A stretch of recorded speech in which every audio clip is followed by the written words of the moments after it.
Pequenos corações preto e branco que se reúnem ao centro, formando um grande coração colorido com 3 direções ao centro. Acima escrito Enéstico 2020, abaixo e de evangelizar a todas as gentes. Jesus, Marcos, capítulo 16, versículo 15.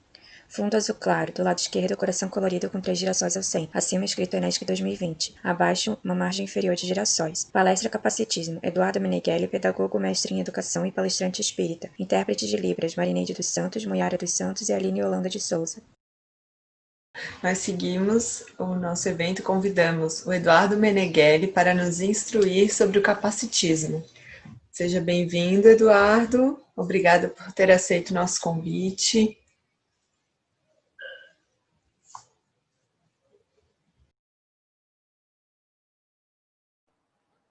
Olá. Olá. Boa tarde, bom dia a todos. É um prazer e me sinto muito honrado de ter sido convidado pela FEC e pela UNESCO para participarmos desse evento. Estou compartilhando a minha tela e já vou fazer a minha apresentação. Eu sou Eduardo Torto Meneghelli, conhecido assim. Sou cadeirante, pessoa com deficiência dos 2 braços, das 2 pernas. Estou vestindo uma camisa marrom, calça jeans escura, cabelo curto, estilo militar, óculos cor de caramelo, e no meu lado direito, mais nos fundos, uma cortina branca e atrás de mim um armário fichário de 1,20 m na cor preta. E hoje nós vamos falar sobre capacitismo. Eu só gostaria de saber se a minha tela já está compartilhada, porque eu não estou recebendo. Sim, tá tudo certo. Tá, ok. Então, nós vamos falar hoje sobre capacitismo.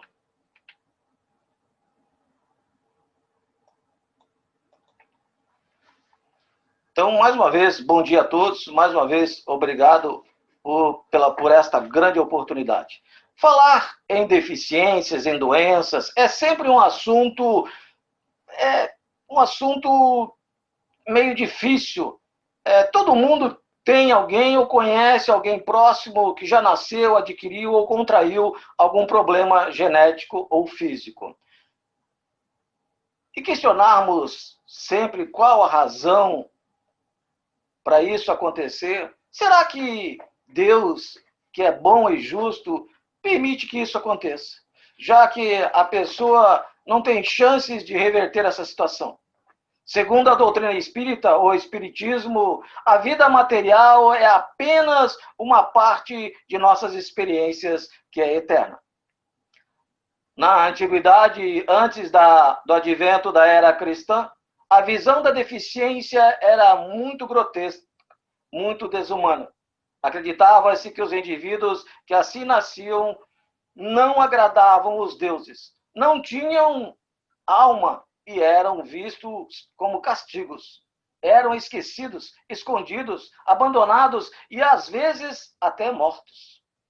Com a chegada da era cristã, isso mudou, pois Jesus nos trouxe o conceito de fraternidade. A partir da disseminação dos ensinamentos do Cristo, a pessoa com deficiência passou a ser mais respeitada e aceita. Aí temos o advento do Espiritismo, que traz ao mundo uma visão expandida da vida, das provas que passamos e nos apresenta o conceito da reencarnação. Depois dessa pequena introdução, passamos à temática desse encontro dos evangelizadores espíritas de Santa Catarina, que nos remete à palavra capacitismo. Capacitismo é a tradução da palavra inglesa ableism, que significa a discriminação por motivo de deficiência. E ela foi usada pela primeira vez no ano de 1985. E no Brasil, no ano de 2016, um grupo de jovens deficientes se reuniram e criaram o hashtag capacitismo, onde começou a ser discutido no Brasil com mais aprofundamento e mais seriedade. Mas, na prática, o que significa capacitismo? Resumindo, significa o ato de discriminação, preconceito e opressão contra as pessoas com deficiência. No Brasil e no mundo, tudo que foge ao que é dito como o padrão normal pode sofrer preconceito e discriminação.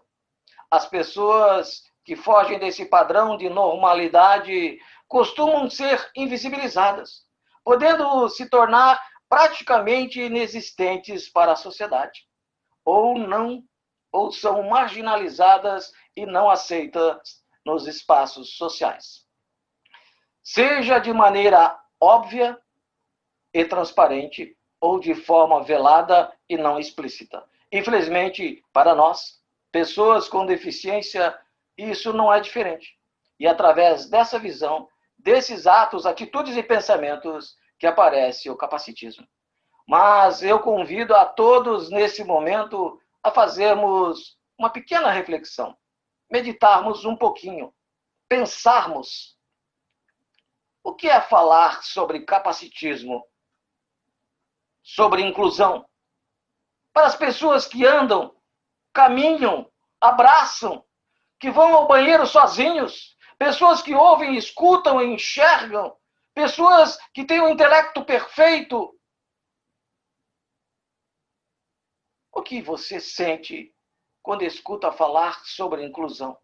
O que você pensa quando ouve dizer que o fulano tem que ser incluído?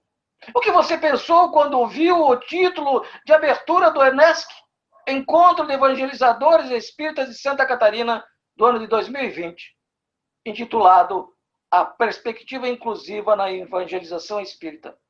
O que você pensou quando leu o que Jesus nos falou? Ide evangelizai a todas as gentes. O que você pensou?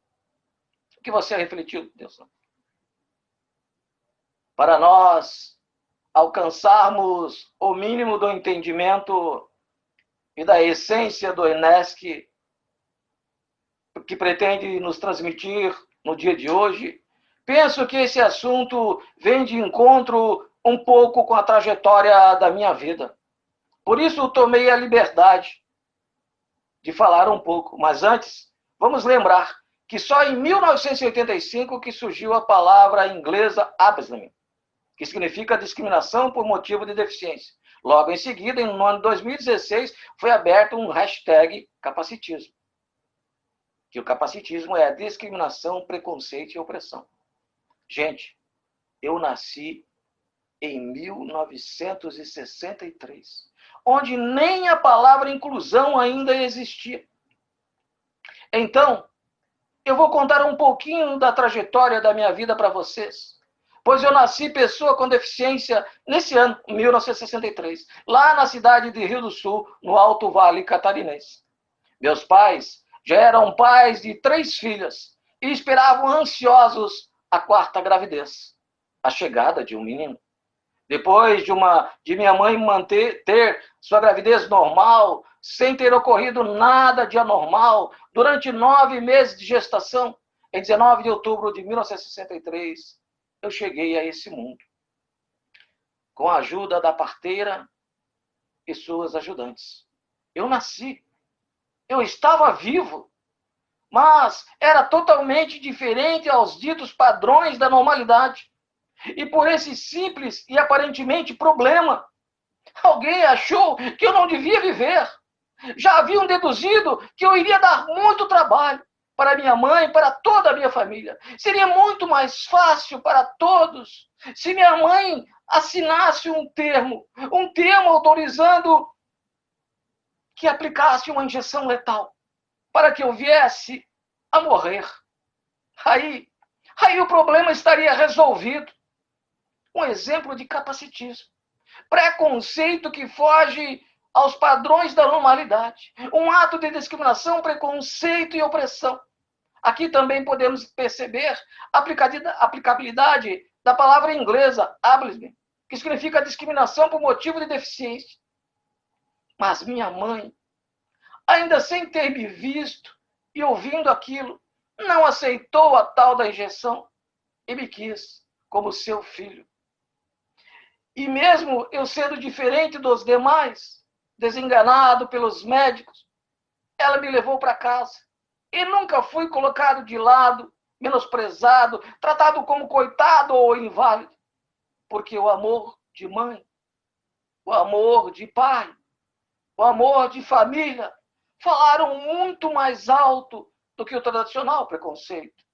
Eu fui contagiado pelo amor desta família. Eu fui tão bem aceito, tão incluído nesta família, e essa família se incluindo cada vez mais em mim, dentro dessa normalidade criada, de uma realidade suposta, filosofada e sonhada. 2 anos depois da minha chegada, minha mãe ficou grávida por mais 2 vezes consecutivamente.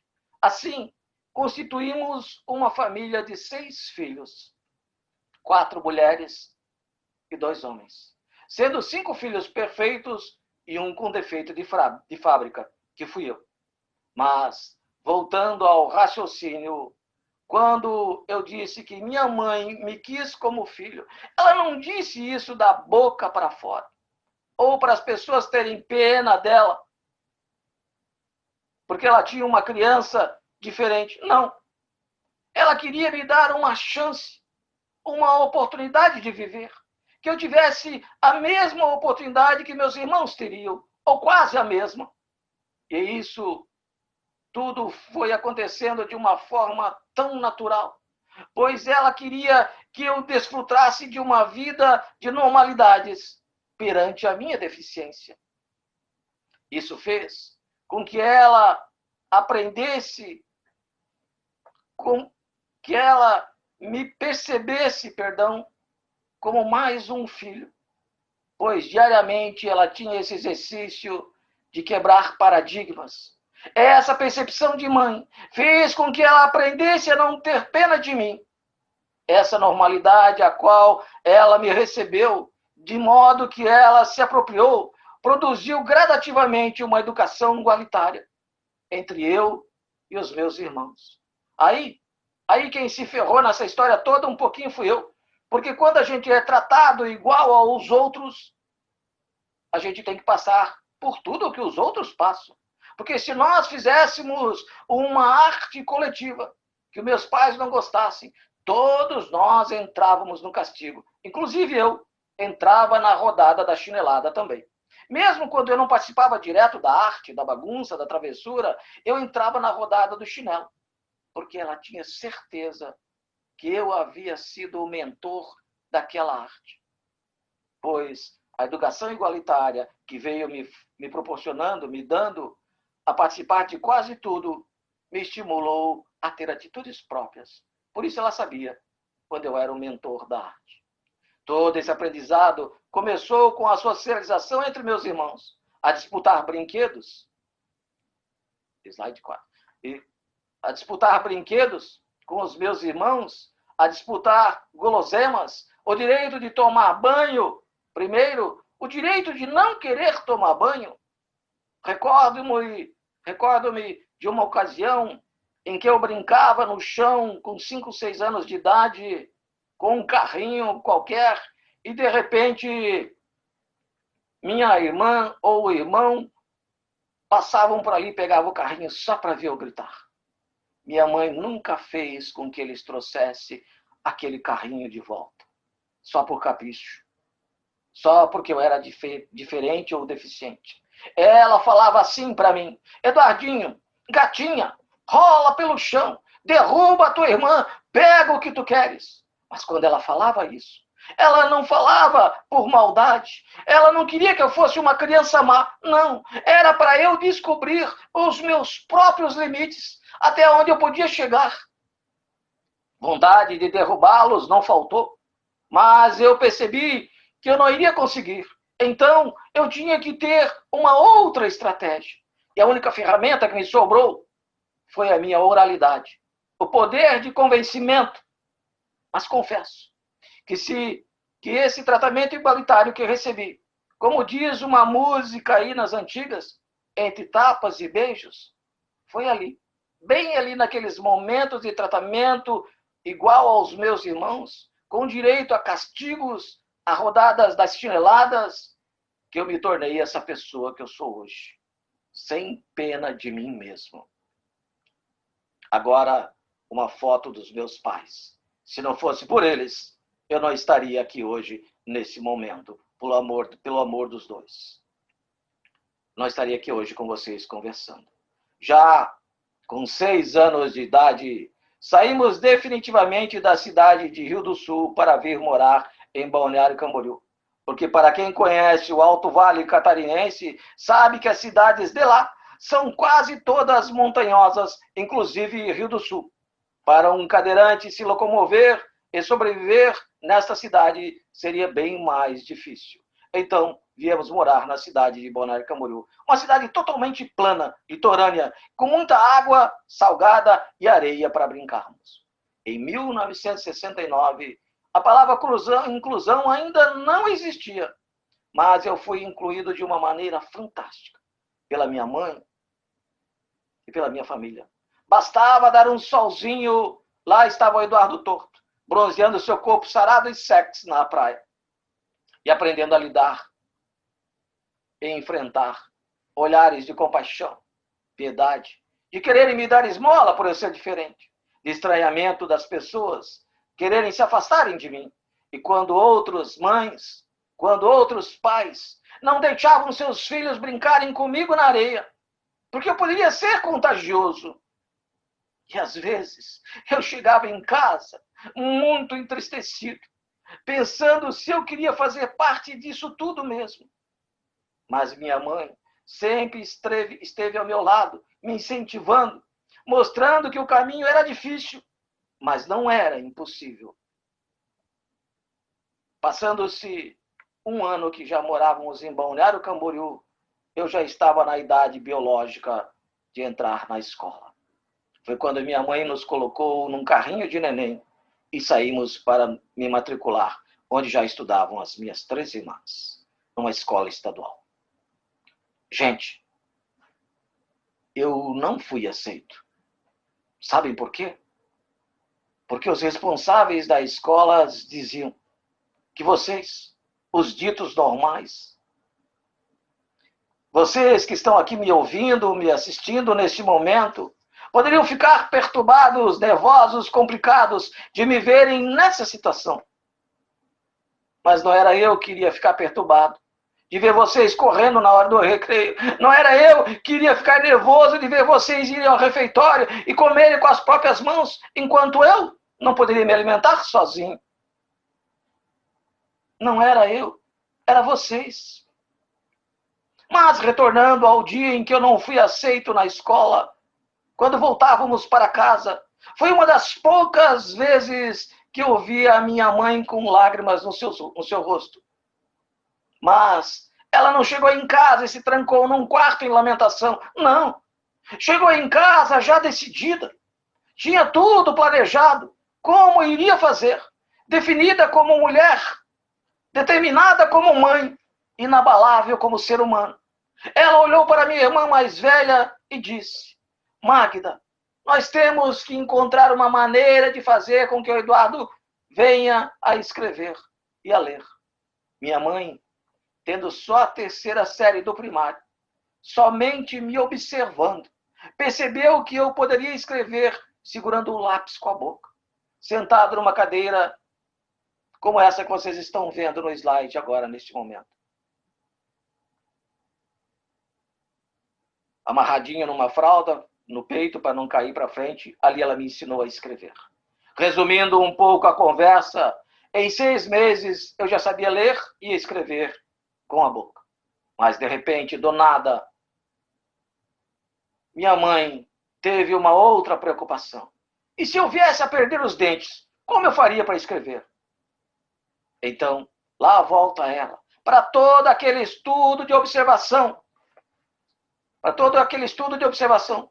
Olhando atentamente como eu brincava sentado no chão.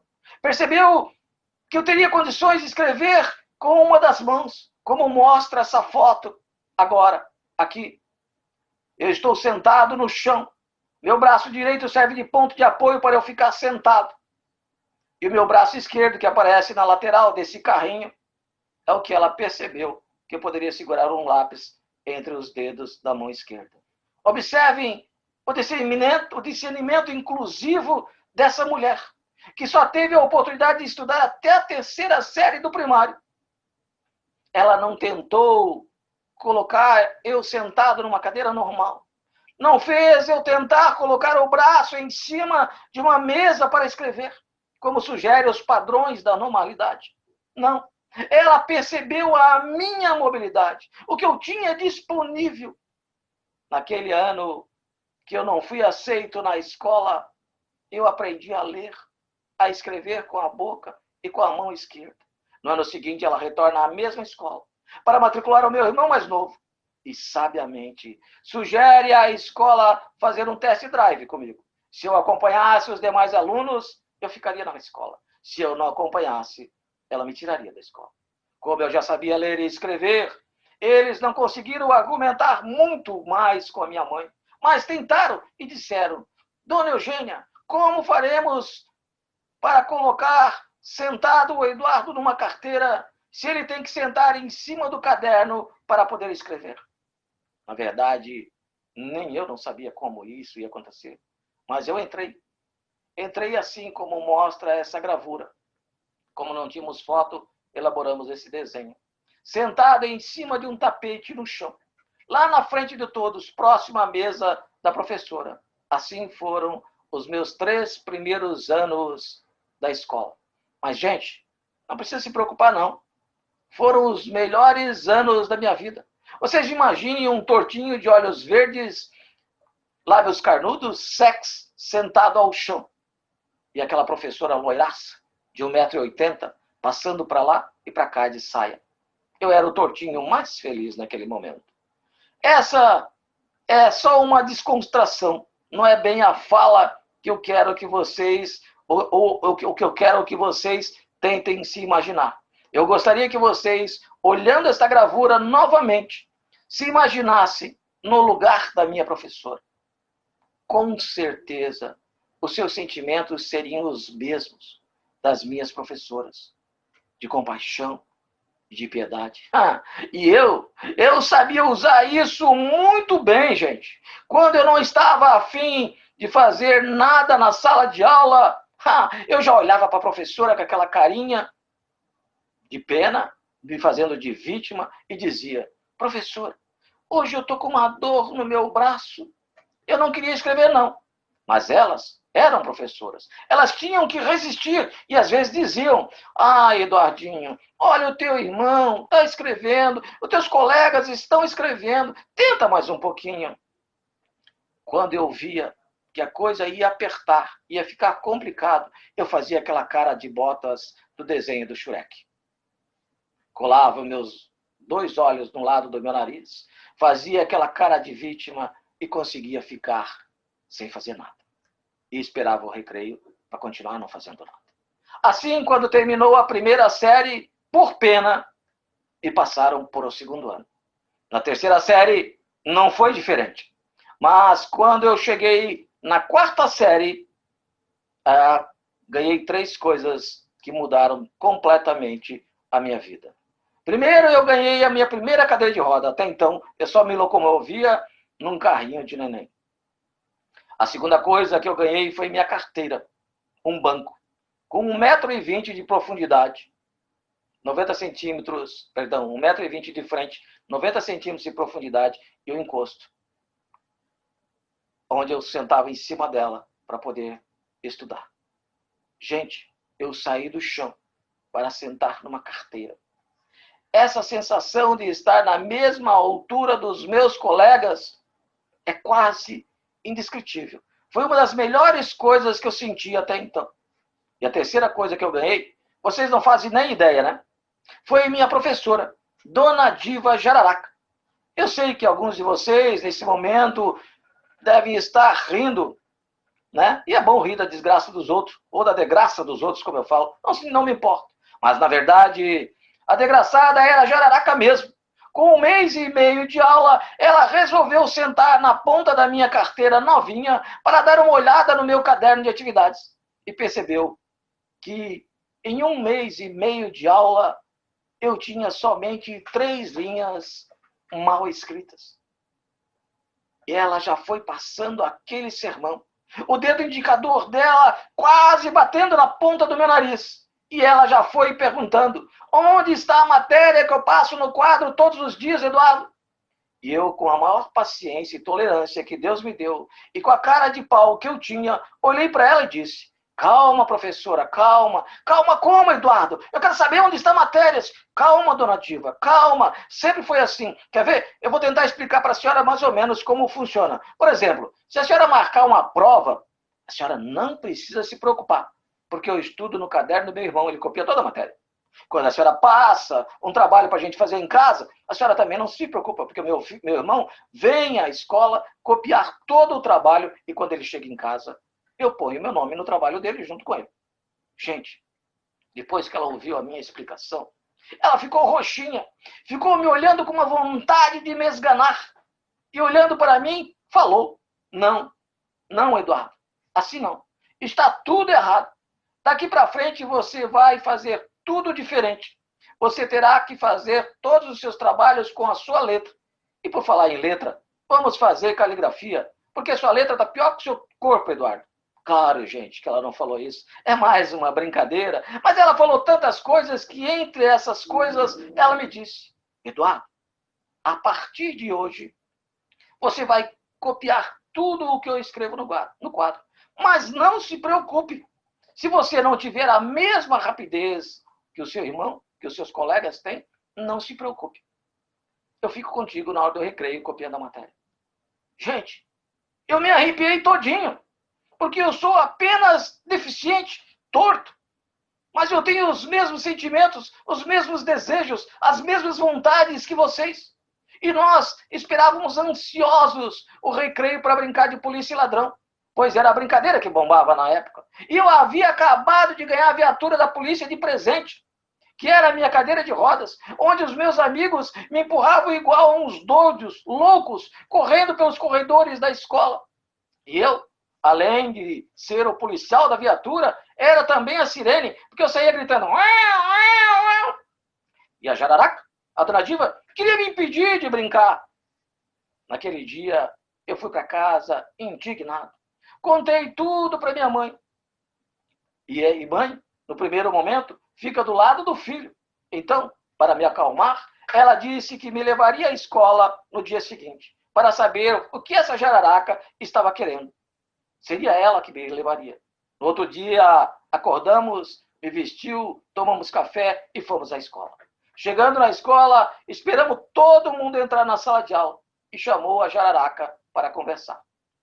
E foi questionando a professora: por que isso? Por que aquilo? E de repente, dona Diva, a jararaca, toma a palavra e falou para minha mãe mais ou menos assim: dona Eugênia, não é a senhora que vive falando para todo mundo que a senhora quer fazer do Eduardo um homem perante a sociedade? Uma pessoa que possa ter um emprego, uma profissão e tenha um bom salário, o suficiente para quando a senhora não estiver mais junto dele, que ele possa pagar alguém para cuidar dele? Então, dona Eugênia, é dentro da sala de aula que o Eduardo vai aprender a desenvolver outras habilidades que possam estar adormecidas. Pode vir a despertar a sua autonomia. Quem sabe não vai perceber que não depende do seu irmão, nem para essas pequenas coisas escolares. Gente, minha mãe ficou muda. E eu fui arriscar olhar para trás para ver o que estava acontecendo. E quando eu virei para trás e olhei para minha mãe estava com os olhos esbugalhados, mexendo a cabeça para frente e para trás, e fazendo assim: ah. E eu pensei: me ferrei. Eu me ferrei. Porque minha mãe concordou com tudo o que a dona Diva propôs. E eu, gente, eu fiquei o ano todinho sem recreio, copiando matéria do quadro e fazendo caligrafia para a professora Jararaca. Mas quando chegou no final do ano letivo da 4ª série, pela primeira vez na vida, e eu não precisei das notas do meu irmão para passar de ano e nem de ajuda do conselho de classe. E se eu não tivesse alcançado a nota mínima, a professora teria me reprovado, sim. Mas não por ser maldosa, preconceituosa, não.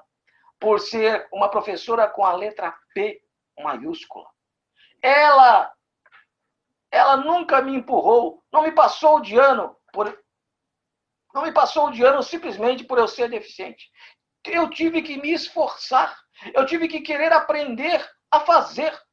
E quando eu já estava na quinta, sexta, sétima, oitava série, não adiantava mais fazer carinha de gato de botas, de doentinho, nada disso resolvia. A dona Diva já havia feito fofoca para todas elas. E todas elas já percebiam que eu era uma pessoa com deficiência e não doente. Todos já sabiam que eu tinha capacidade, mobilidade para escrever e aprender.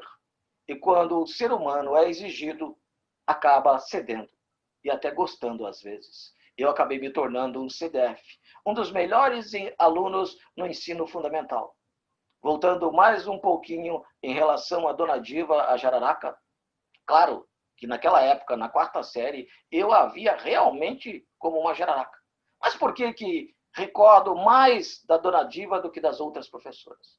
Porque ela, a Dona Diva, a jararaca, havia sido a única até então que me percebeu simplesmente como mais um aluno na sala de aula. Mas não foi por ser deficiente, CDF, que eu não me divertia. Não. Eu brincava com tudo que deu, até com o que não dava. Eu brinquei com um monte de coisas. Podia ficar hoje contando várias coisas, mas o tempo não nos permite. Além de nascer torto, eu acabei me tornando o mais bagunceiro e apontador da família. Me formei na oitava série com o meu irmão, o Sávio. E, de repente, eu já estava no segundo grau, hoje denominado ensino médio, onde eu tive a felicidade e a oportunidade de conhecer 6 rapazes. Os melhores amigos que podiam passar pela vida de qualquer um de vocês, mas passaram pela minha vida. E eu só tive o capricho de conquistar essas amizades. Esses amigos me proporcionaram os melhores momentos de alegria, de tristeza, de raiva, de ira, de parar quebrado na UTI por 2, 3 vezes, fazendo teste de sobrevivência na mata, sendo carregado no colo por eles por 3, 4, 5 dias ou mais, comendo frutos, raízes e até insetos. E quando a fome desesperadora batia em todos nós, e como eu não consigo comer sozinho, tudo que eles achavam que dava para comer, eles enfiavam na minha boca de goela abaixo. Eu havia sido eleito provador por unanimidade oficial de todos eles. Se eu cuspisse o que eu estava provando, eles nem chegavam perto daquilo. Mas se eu mastigasse, sem fazer cara feia, e engolisse, eles também iriam provar. Então, às vezes, eu tinha que engolir aquele inseto viscoso, crocante, sem fazer cara feia, para ver os meus amigos tentarem e passarem mal. Mas isso não era bullying, porque não era maldade, era brincadeira. Com essa turma de amigos, não existia desafios que nós não enfrentássemos, como vocês estão vendo nessa foto. Minha cadeira de rodas servia de rack, de rec, como queiram, para carregar colchonete, mantimentos, barraca e tantas outras coisas, para sairmos por essas BRs, pedindo carona, para conhecer, explorar, desbravar.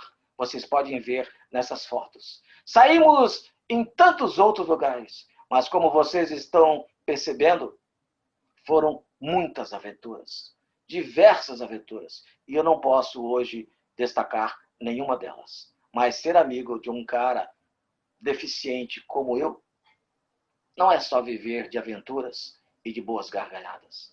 Fica 3, 4 horas com o Eduardo. Daqui a pouco pinta vontade de fazer xixi. E agora? Os meus amigos me ajudavam com as minhas necessidades. E, se necessário, me davam até banho. E por que eu conto essa parte da minha história? Essa parte da dependência plena.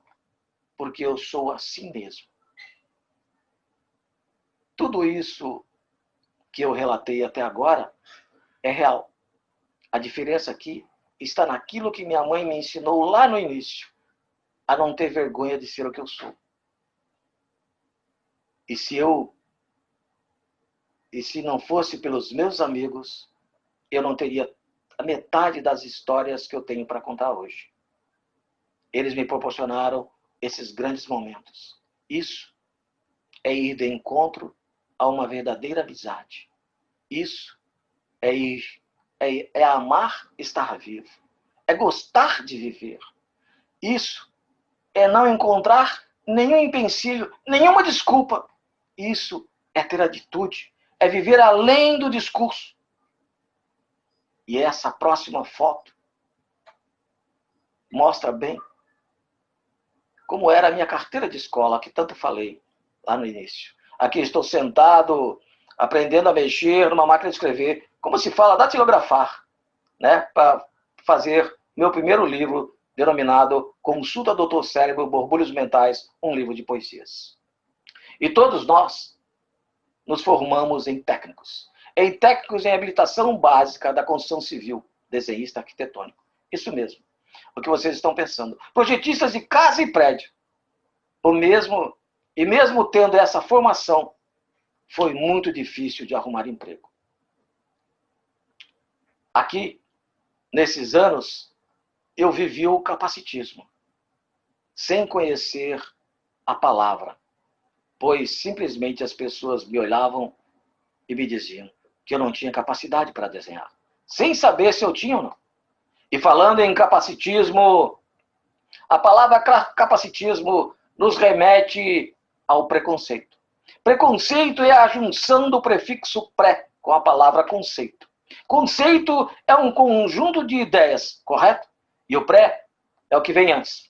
Então, seria um julgamento sem fundamentação e sem embasamento. Por quê? Porque é uma simples dedução que somos incapazes. O preconceito existe em todos os níveis das classes sociais. É algo que existe há muito tempo. Trazemos isso através do contexto histórico, enraizado em nossos pensamentos, atos e atitudes. E existem várias denominações para o preconceito. Mas hoje estamos nos referindo ao capacitismo, sugerido pelo Enesc. Então, o capacitismo é a junção também da palavra capacidade, com o sufixo ismo. Esse sufixo pode ser uma ideologia, uma filosofia, ou mesmo um movimento social. Esse sufixo ismo pode ser também representado como preconceito contra a pessoa com deficiência. Então, seria basicamente o julgamento pela capacidade ou não das pessoas com deficiência. E assim, como todo o preconceito, ele não é sedimentado. Ele não é algo concreto. Capacitismo está relacionado a uma suposta compreensão normatizada e autoritária sobre o padrão corporal humano. São ideias fracas, são ideias vulgares, são ideias sem embasamento, sem nada. O capacitismo é assim, infelizmente ele é assim. É comum as pessoas me julgarem por eu estar numa cadeira de roda. Julgarem as pessoas com deficiência como alguém que tem menos capacidade para fazer alguma coisa. Olhem bem essa foto ao lado esquerdo. Observe bem. Eu tenho condições de ser desenhista? Eu tenho condições de pilotar um triciclo? Eu tenho condições de ser pedagogo, professor? Eu tenho condições de ser mestre em educação? Eu tenho condições de estar casado há quase 30 anos. Eu tenho condições de ser pai. Eu tenho condições de simplesmente ser. Sim, meus amigos. Eu tenho condições. Eu posso ser desenhista, pois eu sou formado como técnico em habilitação básica e trabalhei 3 anos de carteira assinada. Eu também tenho condições de pilotar um triciclo, como mostra essa foto agora. Triciclo este, projetado por mim e pelos meus colegas, onde levamos 2 anos e meio projetando eles. Hoje, eu não posso me dedicar a essa fala, mas deixei no meu canal de YouTube, como está ali embaixo, Eduardo Torto, canal de YouTube, um vídeo específico, onde ficará postado por uma semana, até o sábado que vem, para quem está me assistindo hoje, pegar esse complemento. Sim, eu também tenho condições de ser professor, me formando pedagogo e logo em seguida mestre em educação. Lá no estágio, senhor, fazer favor, pode pular as fotos. Esse é uma foto do meu estágio de intervenção quando eu fiz a pedagogia na educação infantil. Agora vem a foto dos slides, já eu ministrando aula no 5º ano, onde também tem um vídeo lá destinado a esse dia de hoje. Eu tenho condições de estar casado há quase 30 anos? Sim, eu tenho. No final do ano de 86, eu tive a oportunidade e uma enorme felicidade. Foi quando eu conheci essa pessoa maravilhosa, que daria um novo rumo às nossas vidas, a Sandra. Eu tinha 23 anos de idade e ela 16 anos, quando começamos a namorar. Foi um namoro complicado, difícil, porque não era só eu que sentia os preconceitos. A Sandra sentiu muito mais do que eu. Pois suas amigas, amigos, familiares, pais e a própria sociedade não aceitavam o nosso namoro. Tivemos que optar em namorar 4 anos escondidos de algumas pessoas. Até que, aos poucos, foram se acostumando e percebendo que realmente nós nos amávamos. Foi um namoro de 7 anos, até que 4 de dezembro de 1993 nós casamos. Nesse casamento eu cheguei a dançar até a valsa do meu casamento. E para quem quiser conferir, está lá, Eduardo Touto, canal do YouTube, todo esse procedimento. Eu tinha condições de ser pai? Sim, eu tenho condições de ser pai. Eu casei. E 2 anos depois do meu casamento, nasce o nosso primeiro filho, Eduardinho. Logo depois do nascimento do Eduardinho, 2 anos depois, nasceu o Luiz Fernando. Eu tive uma convivência com essas 3 pessoas que entraram na minha vida, a Sandra e os meus 2 filhos, com a maior normalidade. Atualmente, um tem 25 anos de idade, o outro 23 anos. E os 2 continuam me admirando e me respeitando como pai, nos tendo como exemplos de superação, tanto eu quanto a Sandra.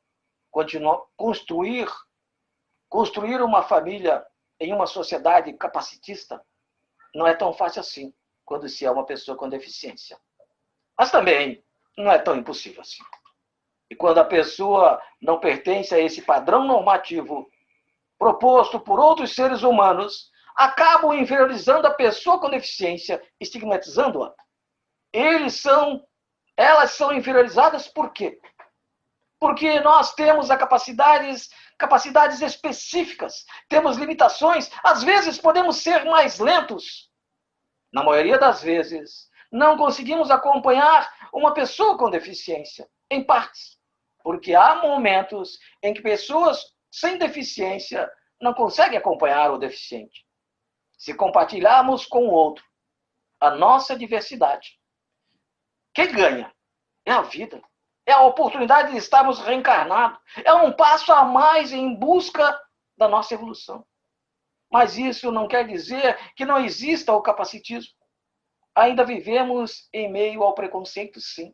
E eu, como pessoa com deficiência, tenho a infelicidade de confirmar esse fato. Esse fato só vai se extinguir quando todos desejarem a mesma coisa. Muitas vezes, o capacitismo está presente em situações sutis, subliminares, acionado pela repetição de um senso comum, que imediatamente liga a imagem da pessoa com deficiência. E a gente está aqui para quebrá-lo. A gente aqui somos nós.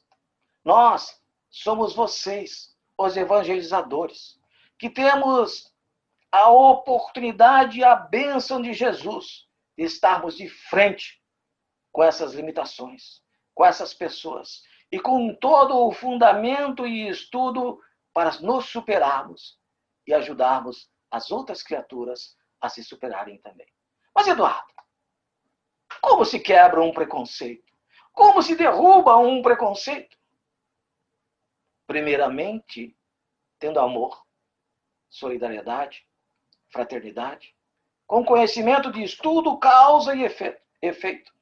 Penso que a melhor forma de acabar com os preconceitos, ou pelo menos diminuí-los, porque acabar mesmo eu ainda considero uma utopia, mas diminuir os preconceitos eu acredito sim. Porque se pararmos para analisarmos o ano em que eu nasci e o ano que estamos hoje, em 2020, já se passaram 57 anos.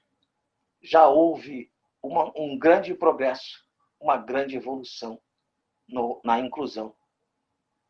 Porque acredito que estamos aprendendo a nos colocarmos no lugar do outro, percebendo que o outro é a continuação de nossas vidas.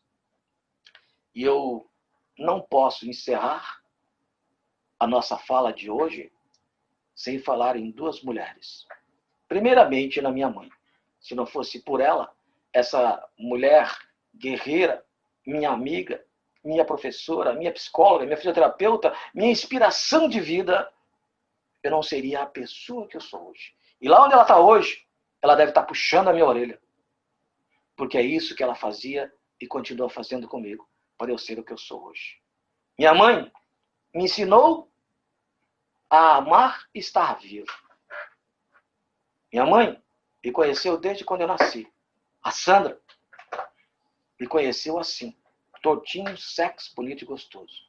Como disse uma amiga há pouco tempo, Dona Marley, Sandra se apaixonou pelo meu espírito, pela pessoa que eu sou, interiormente. Me conheceu assim. Lutou contra todos os preconceitos de todo mundo para ficar comigo.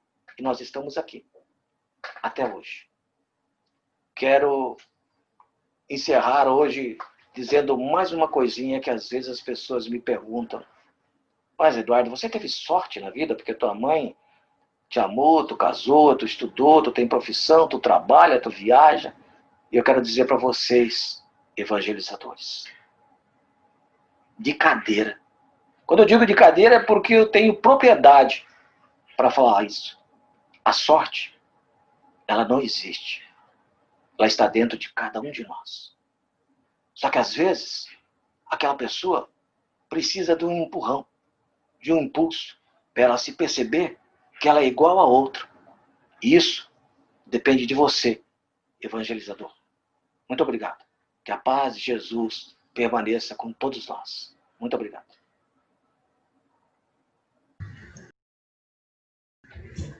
Grande oportunidade é nossa de poder te ouvir falar, Eduardo. Eu vou ler alguns comentários que foram colocados ao longo da tua exposição. A Débora disse: a riqueza da inclusão é inimaginável. Sua mãe é doutora em inclusão, Eduardo, pois soube apresentar as diretrizes a serem seguidas por você e pelos profissionais da escola em que ela conseguiu lhe ensinar. Emocionada aqui, que história maravilhosa.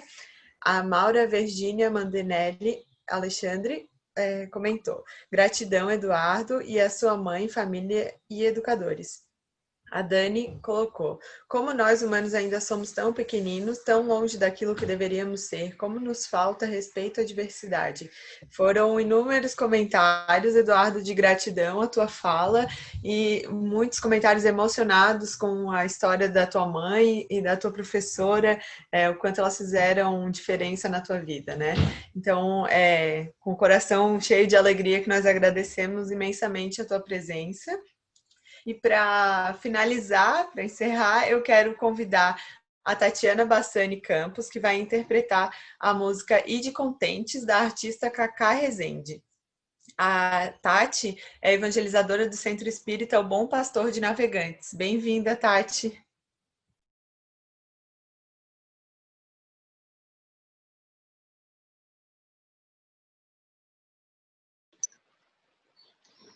Olá, bom dia. Olá, meu nome é Tatiana, sou evangelizadora no Bom Pastor em Navegantes. Estou com uma camiseta preta e ao fundo uma parede na cor bege. Estou sentada numa poltrona preta. Vou cantar música de Cacá Rezende. Ide Contentes. Cristo, estamos aqui, vasos escolhidos seus, de mãos dadas no caminho eterno, sob a proteção de Deus. Cristo, estamos aqui, vamos juntos semear a mais bela flor da nossa alma, vamos evangelizar, levar sol aos corações, fazer levantar caídos, e por muito nos amarmos, vamos ser reconhecidos. Abençoe nossa vontade de seguirmos os seus passos. Hoje mais que nunca ouvimos seu chamado. E de pregai e evangelizai o coração primeiro, e de contentes, e de pregai a toda gente, levar sol aos corações, fazer levantar caídos, e por muito nos amarmos, vamos ser reconhecidos. Abençoe nossa vontade de seguirmos os seus passos. Hoje mais que nunca ouvimos seu chamado.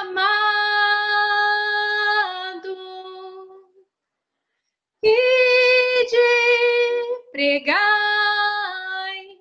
e evangelizai o coração primeiro, e de contentes, e de pregai a toda gente, e de pregai e evangelizai o coração primeiro, e de contentes, e de pregai a toda gente, e de pregai a toda gente, e de pregai